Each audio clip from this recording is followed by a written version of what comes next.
Light the beam, because it's time for Nerdy for 30, the podcast where we talk about nerdy-ish movies for 30-ish minutes. My name is Kevin Bauer, a.k.a. the Critic's Choice. With me, as always, is the People's Champ, Tim Keck. Yeah, buddy. And we are joined today by a very special guest. This is, of course, the summer of X-Men. We're talking through all the X-Men movies before Deadpool and Wolverine comes out at the end of this week. Joining us is somebody we should have had on the pod a lot sooner. It's our pal and yours, AARON Nemo. Nemo, thanks for being on, man. Hey, I'll say, how many people before me would you say? Not a lot. It's usually just me and Kevin. Yeah. Well, what, 20, 40? Gosh, maybe 12. It's only been 12 guests. I think so. Maybe, it's honestly, yeah, 12 feels right. That's actually not that. I'm okay with being a top 15 friend for anybody. Yeah, that's pretty solid. Yeah, I think. you're not in the MySpace top 8, but you're on their mind. Well, you could, at a certain point, you could do like top 24, and that was like still barely, it was kind of a compliment, but also just like the back half, you're just filling it in. Jesus, the amount of compromise that went into MySpace expanding top 8 to top 24, that was a decision made by a committee. Absolutely. A committee of 24 people. And then obviously, like, they were taking each other off of the friends lists because that meeting was so tense, and it was probably Tom was probably there. Oh yeah. Oh, Tom. Yeah, Tom's bumping people from his top 8 after that meeting. It's real power play. Re-rank them all after every meeting.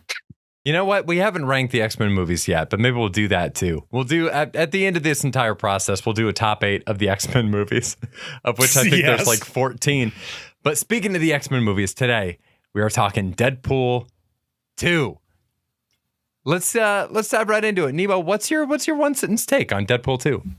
All right, you ready? I did write it down, so I'm going to read it from my Google Doc. Hit it. Here it is. Quick take. Totally fun blockbuster sequel that keeps things fresh with new themes. Contains jokes, comma, still a sentence. Contains jokes that I would have been obsessed with as a teenager. I dig that. Still, I like a lot of the jokes, but I just know how obsessed I would have been as a teenager and like quoting these instead of developing a personality and saying them in school and teachers not really knowing what you're talking about. This would have been an absolute, like, a cherished film for me. This could have been our Borat. 100% could have been a super bad Borat, Napoleon Dynamite level kind of thing. Yeah. That's accurate. Tim, what do you got? This is everything I want from a movie. That's my sentence. It's not like perfect exactly, but it's funny. There's like laugh out loud good bits in this. The action is top tier. There's like a romance in it that I'm kind of into. They shove like an electric like cable up the Juggernaut's butt and push him into a pool.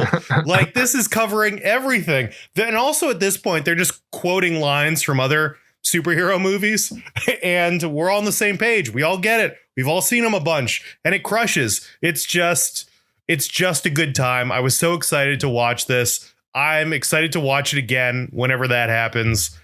This is great. This is just a fun movie. And I'm all about it. Kevin, Dude, do you think this is, what do you think? I got to tell you, I'm right there with you. My one sentence synopsis was, finally, someone has fun with the X-Men franchise. I think this is the first time in one of these movies that somebody's fully taken the trauma gloves off and just had a blast with all these characters. 100%. This is just fun. They're having a good time. It's like, you're right. Like, the training wheels are off, and I like the first Deadpool, but this one is like so much better. And that's not even a slight to the first one. This is just a perfect sequel. And like, they have a bigger budget and you see it on the screen. They're like pushing the envelope. They know what people want and they just present it in a better way. You know, they're realizing, I think, the movement from referencing other superhero movies to just incorporating lines from those other movies is interesting. And I think it's like the kind of thing that they picked up on from the first movie, like, oh, people like this stuff. We don't need to hand it to them even as much as we did in the first one. Yeah. We can just incorporate stuff and be spitballing. And the jokes are just constant in this. I mean, the last, like, the whole movie's great, but like the last hour of the movie is just like killer. It's like, it's awesome. The action's awesome. The jokes are great. And just, man, this is all. I love this movie. This might be my favorite. It's got to be one of my favorite superhero movies, I think, like, without a doubt. It's up there. I didn't realize this until I'm saying it right now, but it is like, it's definitely up there, man. Like, what's better than this? Nothing. It's hard. It's hard for there to be. It's also hard to like compare this to a genuine, like, serious, honest superhero movie that's not a comedy, because they're playing in a different ballpark. They're getting to like shit on the deficiencies of a superhero movie and the leaps you have to make, logical leaps and everything. But yeah, I mean, it's just gotta be one of the most fun, because that's like probably their mission statement is like, let's have like a little bit of heart in here and let's just go fuck into joke town and have like a joke every 7 seconds, even when something traumatic has just happened. There's nothing is safe, nothing is holy. They're probably doing their best to like make fun of the X-Men franchise. They're making fun of Deadpool. It's incredible. I still think there's probably a couple of superhero movies that I saw when I was younger, and I was like, ooh, yes. I like this movie. This is one of my favorite movies ever. But yeah, I mean, Deadpool 2 is truly just sit there, have a good time. And I remember seeing it. I'm just watching it again at home. Seeing it in the theaters was a different level of fun, because everybody's there. Everybody's has accepted that this is what we're going to be laughing at. And people are just having such a blast, and you get that group mentality, and it's the best. Yeah, it rocks. Yes. And speaking of, I had forgotten about this, but hearing you talk about how there are some superhero movies that you liked more, I forgot. You saw Avengers Endgame when it premiered in Italy. Yeah. I saw it in this like really old theater in Florence. And I mean, everybody was so pumped to just see what happens in this story. And I think it was a really quite an interesting mix of people. Like it was in English. It had Italian subtitles. And it was packed out. People were pumped. I had like some kind of weird, it was the worst popcorn ever. It's some Italian popcorn that I had, which was awful. And I went and I took a pee in the middle, and I didn't realize this, but there was an intermission. So I just like snuck off to the bathroom. I'm like, I'm going to get a quick pee break. It's like a 3-hour something movie. And then I come out of the bathroom, and there's a line of like 40 people for no reason. I had no idea that there was an intermission. I was just looking outside of this bathroom, which there was no line for. I took a 1-minute pee, and there's 40 people that I thought were there to kill me. But that's a good time. I would watch Deadpool 2 in any country. Yeah. I mean, if we're ranking the countries to watch Deadpool 2 in, Italy, number 1. Italy, number 2. North Korea, for some reason, number 1 for me. Definitely up there, North Korea, for sure. I don't know if I have it at number 1, but it's up there. Top 8 for sure. Oh my God. If you are out there listening to this pod and you want to bring Nerdy for 30 to North Korea to watch Deadpool 2, tweet us. We're not on Twitter, but send us some tweets. We'll get this going. Neither are North Koreans. Yeah. We're on X. Yeah, exactly. Feels like North Korea could do X. Feels like that might be allowed there. Elon, there's got to be a little bit of overlap with Kim Jong. They're definitely making Cybertrucks in North Korea. I think that's something that I feel very comfortable just stating as a fact on this podcast. Yeah, that's actually true. In terms of the humor in this movie, like what you mentioned with like, this would have been your favorite movie when you were in like high school, Nemo. We talked a little bit about on the first Deadpool episode we did about how like this obviously like Ryan Reynolds has such a specific tone to his humor.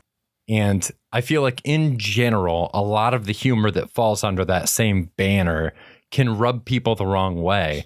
But it's fascinating to me that the Deadpool movies seem to transcend that, because I think it is the absolute highest caliber version of that sense of humor possible. So it breaks through. Like the analogy I made on the last episode was like, if there's like a type of food you don't normally like if you don't normally like pad thai, but one of the greatest chefs in the world makes you a pad thai, you're probably going to like it. There's probably going to be something there just because the mastery that went into it is there. And it's been interesting watching the disparity between that first movie, where they seemed like they were testing the waters with whether or not this sense of humor would work with a mainstream audience, and this one where they're so much more confident with it. The one that really stood out for me here with that was there's a joke where Colossus has Deadpool pinned up against the wall in the X Mansion, and he's giving him a monologue about like, you shouldn't have to make everything this hard. But Wade, you always make things hard. And it doesn't, nobody actually says anything, but it just cuts to Deadpool's face. And Ryan Reynolds just looks at the audience and then looks back. And like, they understand that it's working. They understand that people are with them and they're just sailing. One of the first things in the movie is like a Deadpool just like look to camera when he's in the taxi talking about Kirsten Dunst. He's just like listening to the Bender monologue about this, and it just like turns to the audience. And I remember that crushing in the audience. I remember that crushing in the theater, and it's like, okay, we're here right away. They're into it. This movie gets into it so quick. Nemo, what were you going to say? Oh, well, beefing on this. Now what I want to say is one of my like. It would be fun to watch this movie and try to keep like a list of like, what are your like top 10 favorite jokes from this? One of my, I think top 10 jokes is kind of a throwaway where he's talking about Kirsten Dunst and he goes, Kristen? And because I was like, that's something I do on a regular basis. I really, really liked that he didn't know. But yeah, I think it's so good when they play with the breaking the fourth wall meta thing that they do so much. It actually, because I watched Deadpool 1 and Deadpool 2, and at times I was kind of like, all right, they're doing it again. But then when they kind of break the mold a little bit, and he'll turn, but I think because he's getting like choked out so hard he can't say anything, and he's like, you get it. And it like when they keep building on it, I really, really like it. And I think there's I mean, it's just relentless. The meta self-references, breaking the fourth wall. It's like, they do a lot of ballsy things in the movie. They do things that I wonder if there were like people that were like, oh, you can't do that. Not even because they're like offensive. Like I really was never, people don't really get offended by nobody that goes to or chooses to watch Deadpool should be getting offended by Deadpool, but I don't think it's really the main thing. I just think like, basically, I don't know. I've done a long enough sentence that I feel like I'm just going to stop now. Well said. Well said, dude. Thanks, man. There's a couple of things in here where like they do take it to the point where like the entire concept of this as a movie can get worn almost threadbare. Like they wink to the audience to the extent where there are multiple jokes about the fact that he is Ryan Reynolds, and we all know that he is Ryan Reynolds. And if you don't do that right, it can just destroy the illusion for the whole thing. But something about the way they have it crafted with this character really works. Obviously, there's the one at the end where he's going through the timelines and he shoots Ryan Reynolds when he's about to read the Green Lantern script. There's the one where TJ Miller insults Canada and Deadpool gets offended. But my favorite one is there's a part where he gets thrown into that like evil school, and there's a kid up there and he has a moment where he talks with the kid and then he picks something up and signs it. And just like a couple jokes in one where it's a Wheaties box, but Hugh Jackman or Wolverine is on the Wheaties box, but then he autographed it as Ryan Reynolds and jumped back out the window. And it's like, God, it's just fucking charming. Like so much of this, I think, relies on like Ryan Reynolds' ability to play this exactly perfect. It is such a tightrope walk, and he's playing it in such a way where it's like he's locked in. He knows it. Like he as a comedic actor is like he's as good as anybody. Yeah, I think he really is. I remember TJ Miller talking about how funny he is, and he's just like, I can't keep up with Ryan Reynolds. You know, like he's just so quick, and to be that hot and that talented is just we've got to find his weakness. I'm sure like maybe he can't swim, or his singing voice is terrible or something like that. We've got to find out what he's bad at, because no way God gives somebody that many skill points. Just pumps up charisma and looks. Do y'all have any like beefs with this movie? Because I have one I noticed this time. Just real plotty, I guess. Vanessa is killed. And I do like in these movies, I think it is pretty obvious that like when he is dealing with Vanessa, he takes that relationship very seriously. And everything else is joked about. And he makes jokes with Vanessa, but he never jokes like about Vanessa. Vanessa is like the one thing he's taking seriously. And I feel like that's enough to kind of like drive these serious points home. She dies. Then he goes to the bar and they say he's been at the bar for 3 days. Then he blows himself up. Maybe that takes a day. Colossus takes him to the X Mansion. He's like, you've been sleeping for 3 days. And they're all like, get over it already. And it's been less than a week. And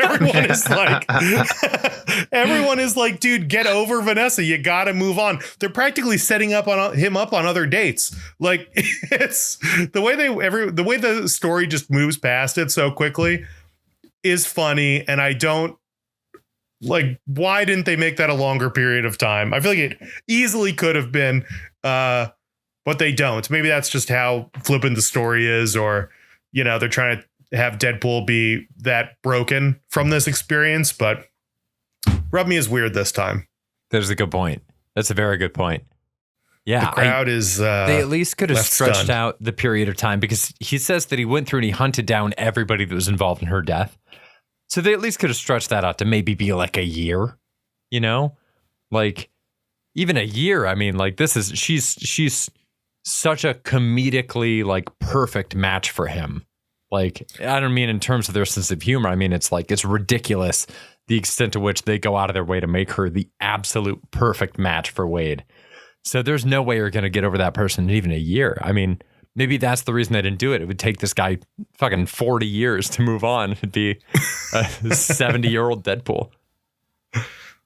Yeah, she is perfect for him. They have great chemistry. It's great. There's some joke in there where it's like, okay, we're gonna try to have a baby. Vanessa get the strap on, and she's like, not sure that's how it works, but we can try. And it's just like very supportive. And I just thought like her delivery on that was so good. And there's so many lines like that where it's just like, gosh, the delivery kills me. I think my favorite joke, you guys were rattling off jokes, the X-Force thing is like my biggest thief in this thing. It's so good. My favorite throwaway joke is like to quote Beyonce, please stop cheating on me. That's great. That's a great throwaway line. Really good. Really good. And I don't know if people will appreciate that as much as people who saw it when it came out will appreciate it. Because that was like the thing that was happening with them. It just felt so timely.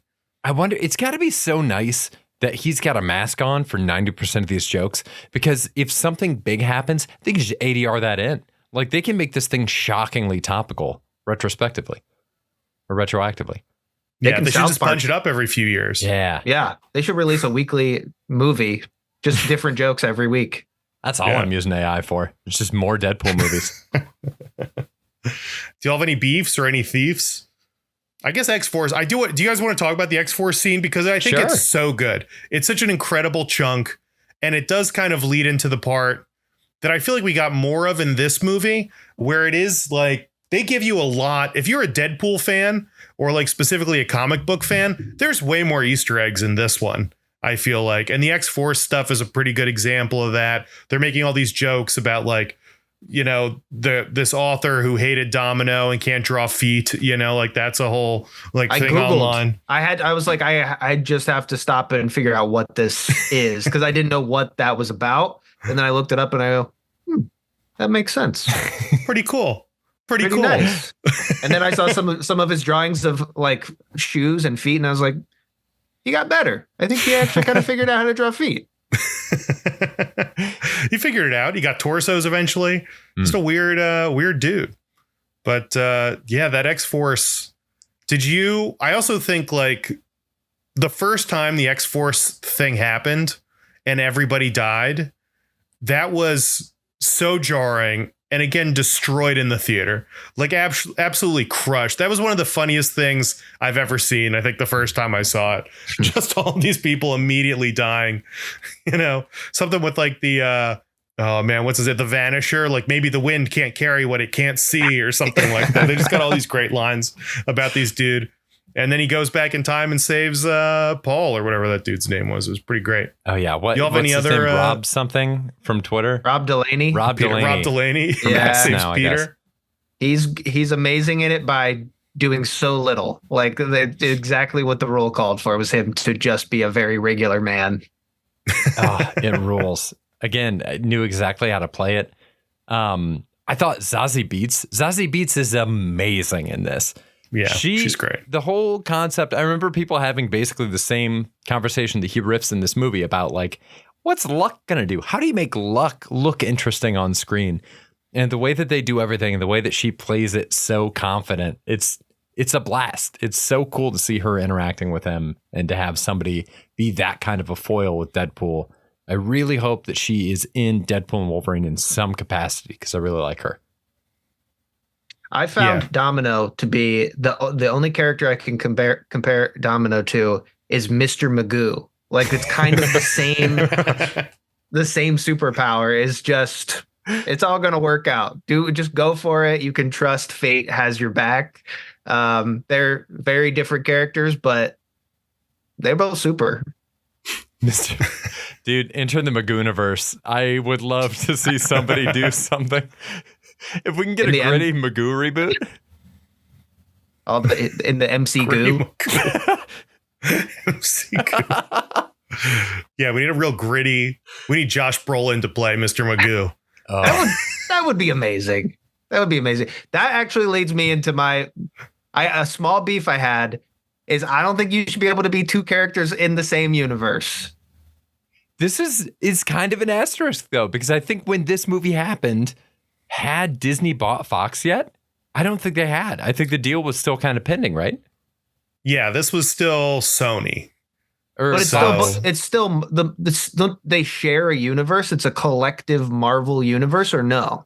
No, the MCU is like its own specific thing. And even at this movie, I think opens with in association with Marvel. Yeah. At the beginning. And Stan Lee's a producer, so it is very blurry, but it's technically not a part of the MCU. And kind of the excitement about Deadpool 3, Deadpool and Wolverine, is that this is him finally joining the MCU and these worlds finally mixing, which is exciting for nerdy fans of it, I guess. But I think to the general public, they're like, oh, but this has been happening the whole time, right? Like these are all the same. I'm always surprised how many people are just like, yes, all of any superhero movie is in the same place. Blade is there with Thor and whatever. And why isn't Spider-Man, Tobey Maguire at Endgame? It's very confusing. But yeah, I think these were separate properties at the time. But you're right. Even you're going to be in two of the biggest superhero movies of all time, and he gets to play two different characters. Seems crazy. He crushes it in both. He crushes it as Cable, but there's no one else. There's no one else you can pick up the phone and give him a call for. I don't know. He's great though. He's so good. I think he's amazing as Cable. I really like. I like how quickly we find out that Cable has like, a reason to be evil and is I 100% am killing the kid. I go back in time and I'm immediately killing the kid the first chance I have. And that's not something I ever want clipped from this podcast and put elsewhere, please. Speaking of things you might not want to clip from this podcast, and if you don't, I can edit this right out. You just give me the thumbs up. Are you comfortable talking about your video game right now? Oh, yeah. I mean, it's such a bad video game and very simple, but it's the whole premise is just you're Hitler's nanny and you are kind of confused that all these people are coming back in time with different time traveling technology to kill the baby you're watching. And you basically, it's a very short game because I couldn't make it long because I don't know how. And it took me so long to make it. But yeah, it's a pretty good time. You're Brunhilde, the nanny, and she figures out that she like kind of has been taken down some of these time traveling people, and she gets all of their technology and she's trying to use it for her own crush that she has on this one guy. It's it could be like MCU. Like, I think it could work. Like, a lot of those movies are basically about Hitler and World War II and Nazis. So this could be another. Just another in the Hitler verse. I didn't make the connection that until like partway through this movie of like, oh my God, it's kind of similar, because like just like this and like the movie Looper, it's like, instinctually we're presented with this kid. He's a kid. We see him as a kid and we see that somebody's trying to gun him down. So everything in our biology as human beings is like, we got to protect this kid, but we don't know what this kid does. So it's like, maybe Cable's right. Maybe this whole movie's fucked up. There is also a thing where it's like going back to kill Hitler. It's like, well, you can go back to when he's a baby and kill him. Like, everyone going back is trying to find this person at like the easiest to kill, not the noblest to kill. Sure. Like at some point that there has to be an intersection of that where you get like, Hitler in his early 20s and like he's been boxing and like he's in good shape, but like you're pretty sure but you've had time to train, and you come armed and like you're pretty confident you could take him, maybe that's the nobler Hitler killing route. Like, but he doesn't do that. He doesn't do that with Fire Fist. He gets him when he's a kid, doesn't even know how to use his powers. That's when Cable's like, yes, got to take out my nemesis, this, 18-year-old boy. Instead of, going after a guy in his 30s or trying to kill this guy before he gets to his family or whatever it is. It's funny how everyone immediately goes to kids. Yeah. There's no honor in this. I think that's one of my biggest beefs in this, is that this is basically went the Terminator route. Like, there's no honor. This is just an evil future assassin who has come back to kill a kid. And there we go. Well, I guess in the first Terminator, he's just trying to kill Sarah Connor, but still. So he has this teddy bear, and the teddy bear's from the future. And while the kid is angry, the teddy bear is ashy, right? It's like burnt up. And then when they save the kid, it's clean again. So can he just like keep that on his nightstand and just like see what's up with the bear and be like, like a president gets elected and then the bear turns to like ash again. And he's like, oh shit, I go brush off the gun and see if I can fix this timeline thing, Yes. I like it. So there will be 2 teddy bears in the universe at some point. That bear exists. Wait, no, hold on. Same bear. Let me figure this out. Same bear, but he goes back in time and the bear stays in the past. Mm-hmm. So that bear will exist and that bear will be created. Yeah. It's by a bootstrap whoever made paradox. It. Yep. Okay. Maybe somebody sees the bear and they're like, this is a great bear. They can't find a copyright or a patent on a bear like that. They start making it. That turns out to be the brand of bear the Cable's son has in the future. There you go. Because there's no way that they are mass manufacturing these bears. No way. All toys are one of a kind, I believe. Yeah. Yeah, this is like the 1800s. If you have a toy, it's like straight up Kris Kringle shit. If you have a toy, it's the only version of that toy that exists. Correct. I have a question for you guys. We're getting close to the end, but I thought this might be a fun one. So, Cable's time travel device let him pick what year to visit by showing little clips of current events from the different years. If you remember, he's turning the dial. It shows Ronald Reagan. It shows, I think, like the X-Jet at one point. Deadpool 2 came out in 2018. What current events would you show to get someone back to 2018 if they're using a time travel watch? Well, obviously, I'm going to show Harambe getting killed. Oh my God, was that 2018? I don't actually know. 2016. Can that be Broomhilda's next mission? God. Is she takes out like the sniper? Because then they shot Harambe. She could just show up and just start blasting everyone who tries to kill Harambe. You just do the sequel is Broomhilda protecting Harambe, and people keep coming to go after him. Dude, I think you have to make that game. Absolutely. Harambe's Nanny coming soon as I finish the first one, which I don't plan to. They've got to be available somewhere. Yeah, I was just thinking based on the movie, the Jay-Z elevator footage. That like Solange and Jay-Z footage. That's seared into my brain. I remember it exactly. 2018. I don't even know what happened. I truly couldn't tell you the difference between 2015 and 2019 in any years in between. You got, I'd probably show something from the 2018 midterm election cycle, which love it. I think AOC was elected. Pretty good one. Getting elected. Black Panther came out. Oh, okay. That'd be good. Okay. I think there was a Winter Olympics that year. Was that the one where the guy had double barrel pink eye? Yeah, Costas. Yeah. Costas out there looking like Cyclops with those red eyes. That's got to be it. That's got to be it. Kendrick Lamar won a Pulitzer? That's in there. Oh, my. That's in there for sure. Oh, my God. Insane. Is the video him holding the Pulitzer up to the camera? Like him? It should be. And then he has to say out loud, I got a Pulitzer, because we don't really know what they look like. Yeah. I could. Yeah, you have to explain what it is. Dude, I could walk right past a Pulitzer at a yard sale. Have no idea. No idea. The Royal Wedding, Crazy Rich Asians, This Is America, Childish Gambino's video. Oh, that one would be in there. God damn. Banksy sold that work for 1.4 million and then it shredded itself. You remember that? That was cool. That feels like it was fucking yesterday. God damn. It does. 2018 had more than I realized. And I think this episode did too. I can't believe we're at the end of it. Nemo, thank you so much for joining. Do you have anything you want to plug? You are right about to go to Fringe, or in Fringe right now, right? This is releasing on July 27th? Yes. Thank you guys for having me. I will be in Scotland doing a show called Shitty Mozart for 27 days, July 31st to August 26th.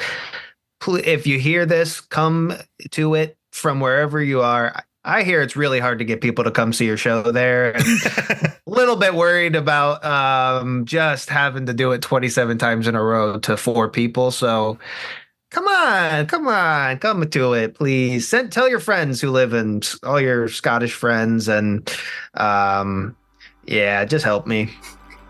To all of our Scottish listeners. To all of our Scottish listeners, get in there.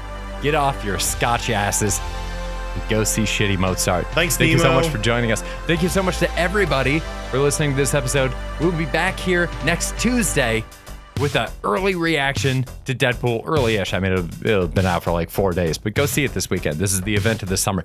We will see you then, and until then, stay nerdy, everybody. Stay nerdy. Bye. Bye.